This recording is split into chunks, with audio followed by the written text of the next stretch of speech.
Dan Nabi menyebutnya dengan hewan fasik kecil. Hewan fasik kecil. Selain membawa kotoran, dia pernah juga meniup-niup api yang sedang membakar Nabi Ibrahim supaya semakin menyala. Bismillahirrahmanirrahim. Saya ingin bertanya soal hadis yang intinya menyebutkan bahwa membunuh cicak atau tokek mendapat pahala, baik sekali pukulan, 2 kali sampai 4 kali. Karena jika memang seperti itu terlihat kejam menurut saya. Masya Allah. Bagaimana Ustaz? Teman-teman sekalian, persoalan sebelum masuk ke cicak dia. Ya, sebelum masuk ke cicak. Ada di hadis Muslim nomor hadis 2238 riwayat Sa'ad bin Abi Waqqas, termasuk nanti di Al-Bukhari nomor hadis 3359 riwayatnya Ummu Syuraik. Sebelum masuk ke persoalan cicak, Anda mesti pahami dulu hikmah Allah ketika menciptakan sesuatu makhluk apapun itu terdiri setidaknya dari 3 hal. 3 hal. Yang pertama, ada ujian kemaslahatan. Di makhluk itu dicipta supaya kita mengambil maslahat kebaikannya aja dari situ. Seperti saat Allah menciptakan lebah misalnya. Allah ciptakan lebah, ya. Ketika diciptakan kan buat supaya kita ngambil madunya kan. Madunya ambil, Masya Allah, antum gak pernah persoalkan lebahnya. Diambil manfaatnya, dari madunya, dari sengatannya untuk obat dan sebagainya. Di hewan ini, ketika diciptakan oleh Allah Subhanahu wa Ta'ala, memang penciptaannya adalah ujian maslahat untuk kita, supaya kita mendapatkan maslahat dari situ. Setiap antum ambil, niat karena Allah, ada pahala di situ. Dan lebah menunaikan tugasnya sesuai dengan izin Allah Subhanahu wa Ta'ala dan perintahnya. Kedua, ada sebagian yang diciptakan oleh Allah Subhanahu wa Ta'ala sebagai ujian yang menghadirkan madarat di situ, supaya kita mengetahui ada keburukan yang harus kita hindari. Ada keburukan yang harus kita hindari. Misal, nyamuk diciptakan oleh Allah Subhanahu wa Ta'ala. Ketika diciptakan oleh Allah, mohon maaf, untuk menunjukkan bahwa ada lingkungan yang kotor di situ, yang tidak bagus, ada penyakit yang harus dihindari. Makanya ketika dia ditunjukkan oleh Allah, dia muncul fitrahnya, dia memang mesti, misal dieksekusi, dibunuh kan. Kenapa dia mesti dibunuh? Karena di lingkungan itu ada yang kotor, plus dia pun membawa kotoran yang mungkin bisa berpindah satu dengan yang lainnya.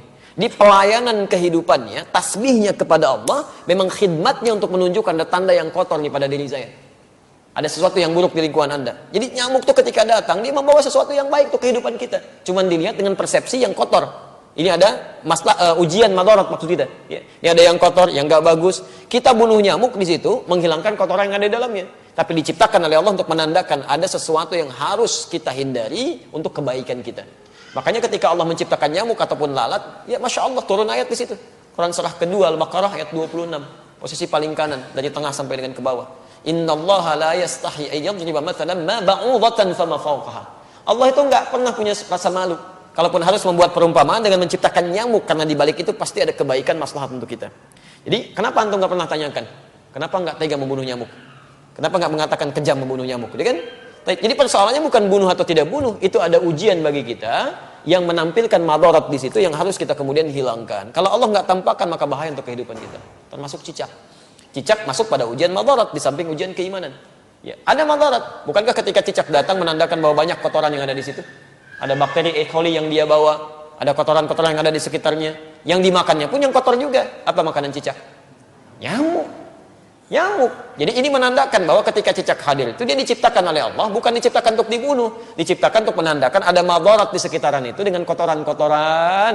Makanya diciptakan oleh Allah untuk menunjukkan ini ada yang kotor, ada yang gak bagus, termasuk dirinya sendiri. Maka Nabi menyampaikan riwayat Sa'ad bin Abi Waqqas, ya, qala anna Nabiy sallallahu alaihi wasallam, bahwa Nabi sallallahu alaihi wasallam amara qatlal waza', memerintahkan untuk membunuh cicak dan ada pahala di situ. Bunuhnya cicak itu seperti kita membunuh nyamuk untuk menunjukkan ada kotoran-kotoran di situ yang hikmahnya harus kita jauhkan.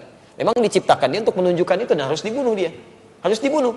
Ketika Anda bunuh itu bukan cuma ada pahala di situ, tapi menghilangkan keburukan-keburukan yang mungkin muncul. Termasuk di situ mengusir keadaan-keadaan jin, karena jin senang di tempat yang kotor. Makanya saya bisa katakan kalau ada cicak tuh beberapa tempat, itu jin biasanya ada juga di situ. Karena senang di tempat-tempat yang kotor. Ya, senang di tempat-tempat yang kotor. Jelas di sini? Wasamma bi fuwaisiqa, dan Nabi menyebutnya dengan hewan fasik kecil. Hewan fasik kecil.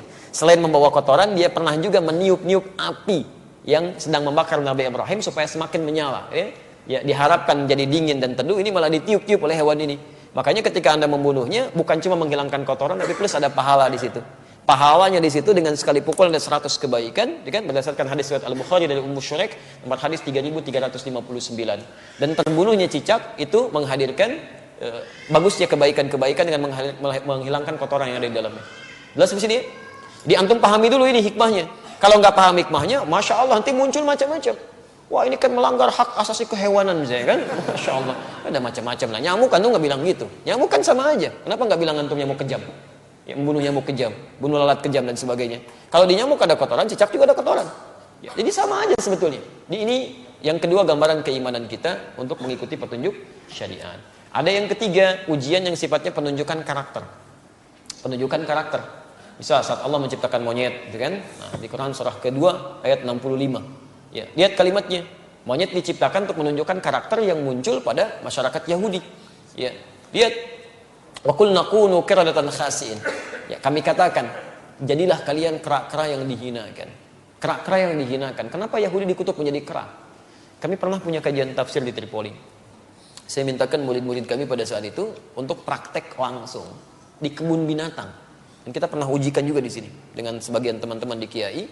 Jadi kita praktek tafsir ke kebun binatang. Dibagi kelompok, keluarkan semua ayat-ayat di Quran yang terdapat kata binatang di situ. Ada monyet, ada misalnya unta, ada gajah, ada macam-macam. Terus kita bikin kelompok. Ini kelompok unta, kelompok gajah, kelompok monyet, macam-macam. Analisis. Apa keistimewaan dan keunikan hewan-hewan ini? Dan presentasikan. Saya langsung saja, begitu ada kelompok monyet presentasi, dia sampaikan. Ustaz, ketika kami lemparkan kera itu dengan satu makanan, dia tangkap dengan tangan kanannya begini. Kemudian kami lempar lagi, dia tangkap dengan kirinya begini. Lempar lagi, tangkap dengan kakinya dia begini. Lempar lagi kaki yang satunya lagi. Begitu ada kawanan lain masuk ke situ, dia akan usir, nggak boleh. Tapi kalau dia sudah nggak suka dengan makanan dia akan datang ke tempat yang lain, dia obrak-abrik tempat itu tuh. Mirip kejadian dengan yang sekarang itu.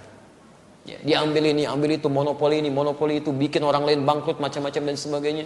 Begitu sudah nggak suka masuk ke satu tempat, yang di situ suruh keluar semua. Sama kan, menunjukkan karakter. Ya, menunjukkan satu karakter. Makanya ketika antum keluarkan di Quran tuh nggak mungkin, nggak ada yang kosong dari faidah. Pasti ada kebaikan-kebaikan yang mungkin bisa kita dapatkan. Ya, sama semua yang di laut, yang di atas itu semua bertasbih pada Allah Subhanahu Wa Taala. Hewan yang di darat, hewan yang di laut, ikan. Sebutkan jenis-jenis ikan, ya kan? Masya Allah, ikannya banyak tuh. Kita bisa sebutkan sedikit. Kenapa antum senyum? Macam-macam nih. Itu aneh-aneh aja. Jangan ingat yang nggak betul lah ya. Kasihan anak itu. Namanya Ahsan. Orang Semarang itu punya masalah dia ya, punya masalah di lisannya. Jangan dicela, kasihan. Ya, punya masalah di lisannya, kita harus doakan pada Allah Subhanahu Wa Taala. Dan kalau menemukan kesalahan dalam sesuatu hal, untuk anak khususnya dalam pendidikan di Quran, di Sunnah, itu jangan minta diulang. Jelaskan kesalahannya. Man ra'a minkum munkaran falyughayyir bi yadihi aw bi lisani. Jadi kalau anak salah misalnya, coba sebutkan jenis-jenis nama ikan, ikan paus. Bukan ya, itu bukan paus. Kalau kamu sebutkan paus, itu tuh paus tuh paus, kan? Nah, ikan tuh harusnya paus. Paus, seketika sampaikan, bukan paus ya, paus. Maka dia mulai berkata, oh iya, paus. Langsung benarkan. Ya jangan minta diulang. Ulangi.